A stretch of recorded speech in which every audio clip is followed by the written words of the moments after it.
कुमार शर्मा भैया ताल हमारे मध्य रतलाम से आए हुए हैं। हास्य व्यंग की प्रस्तुति के यदि हों तो यहाँ शीघ्रता से आ जाएं। प्रवीण कुमार शर्मा ताल जी, एक बार आप उनके लिए तालियों का महोत्सव करिए। प्रवीण कुमार शर्मा ताल जी के लिए।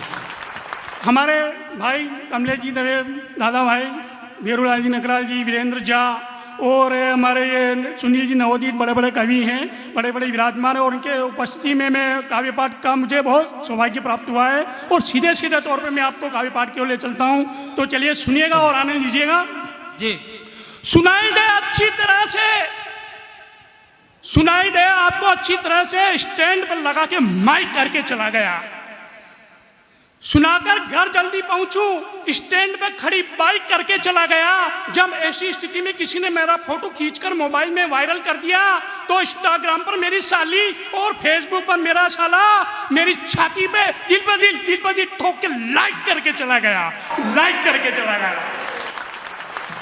मेरी एक साली बहुत भोली एक दिन मुझसे बोली, जब चाय वाला देश का प्रधानमंत्री बन सकता है तो मैं क्यों नहीं। यह कहते हुए मोहल्ले में चाय की एक दुकान खोली। चाय की दुकान पे एक ग्राहक आया, उसने हमें बताया चाय की चुस्कियों से मुझे अपने बचपन की हरकतें याद आई। कक्षा 12वीं की क्लास में लड़की बैठी थी पास में, उसने दिखाई ऐसी होशियारी और उसने मुझे देखकर आंख मारी जिससे मेरे दिल में इसकी गुदगुदाई। ऐसा लगा जैसे अपने को अपना बनाने आई। पर कुछ दिनों के बाद पता चला उसकी तो हो गई सगाई, मैं नहीं बन पाया उसके बाप के घर का जमाई। फिर तो रातों रात चाय पी कर अपनी नींद उड़ाई और एडी एटी का जोर लगा करके मन लगा करके की पढ़ाई। उसका परिणाम यह आया, मैं अपने दम पर मास्टर की नौकरी पाई। मैंने अपने दम पर मास्टर की नौकरी पाई, मैं सरकारी मास्टर भी हूँ। मैं अपने दम पर मास्टर की नौकरी पाई और एक गांव की लड़की से शादी करके मेरे घर एक मास्टर नहीं आई। मेरा एक यार मिला और बोला, प्यारे फरमाओ कैसे का। मैंने कहा सबसे पहले मोदी जी की चाय पिलाओ और गर्लफ्रेंड के बाप की अकल ठिकाने लगाओ। चाय अच्छे अच्छे को अकल का ठिकाना लगा देती है। चाय का नाम सुनते ही राह चलते हर किसी के 2 कदम रोक देती है। चाय पर मेरा इतना ही कहना मुख्य ध्येय है, चाय पीएम कुर्सी पाने की हिंदुस्तान की राष्ट्रीय पेय है। चाय हिंदुस्तान की राष्ट्रीय पेय है। एक जजमान मेरे पास आया और अपनी जन्म पत्रिका बताया, महाराज मेरी शादी होगी या नहीं। तो मैंने कहा शादी होगी और अच्छे घर से होगी, पर पत्नियां 2 मिलेगी। पहली पत्नी लंगड़ी और काली मिलेगी और दूसरी पत्नी तुम्हारे भाई की सुंदर और गोरी सी साली मिलेगी। बुद्ध की उच्च महादशा के कारण घर में जीजू जूजू कहते हुए मोहल्ले में कई सालियां मिलेगी। कन्या राशि के 5वें ग्रह में प्रवेश के कारण 5 लड़कियां और एक लड़के का तेरे बाप बनने पर तेरे घर के आगे कई हिजड़ों की तालियां मिलेगी। होने वाली दोनों बीवियों से शादी कर लेना, ब्लैक एंड व्हाइट के रंग के चक्कर में मत पड़ना, वरना राहु केतु की उच्च महादशा के कारण जीवन भर तेरे बाप की लाते जूते और घुसियां गालियां मिलेगी। एक क्षण आप सबके बीच। कॉलेज का मुख्य द्वार लड़के खड़े थे 4, एक लड़की को देख बोला चम चम है। दूजा बोला तुझको दिखाई देती चम चम ये, मुझको पायल अच्छी लगे छम छम है।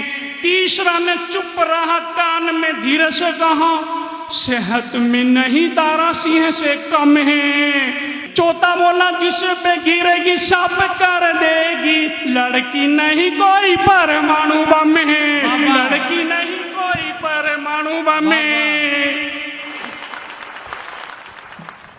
शोरूम से ले नई फटफटी मेरी गर्लफ्रेंड मेरे साथ चलने को डटी।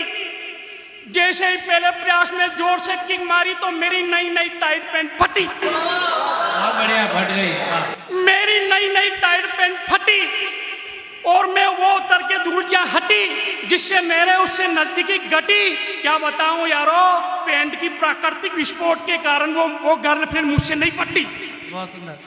जब वो गर्लफ्रेंड मुझे राह में मिली तो क्या हुआ सुनिए। क्या रात चलते वो न जाने क्यों रोक के चली गई, न जाने वो क्यों रोक के चली गई।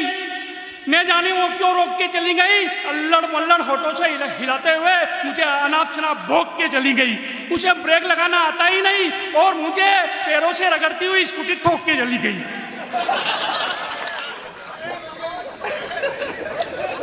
अगला सुनिएगा। कहीं से नौकरी करके मेरे लिए कैश ले आई, बाजार वो जाकर एक नई ड्रेस ले आई। मेरी पैंट फट गई इसलिए मैं ये पहन के आया हूं। कहीं से नौकरी करके मेरे लिए कैश ले आई, बाजार वो जाकर एक नई ड्रेस ले आई। कमाता कुछ नहीं मैं तो मुझे चरवा बनाने को एक काली भैंस ले आई, एक काली भैंस ले आई। एक क्षण और। झूठे यारों का कोई भरोसा नहीं, रिश्तेदारों का कोई भरोसा नहीं, चोर पर तो भरोसा है मगर इन चौकीदारों का कोई भरोसा नहीं। अब की आम के पेड़ पर भिंडी लगी, अब की आम के पेड़ पर भिंडी लगी, इन बहारों का कोई भरोसा नहीं। कोई किसी को कब उठा के ले जाए, इन शादीशुदाओं का भरोसा है मगर इन कुंवारों का कोई भरोसा नहीं, इन कुंवारों का कोई भरोसा नहीं।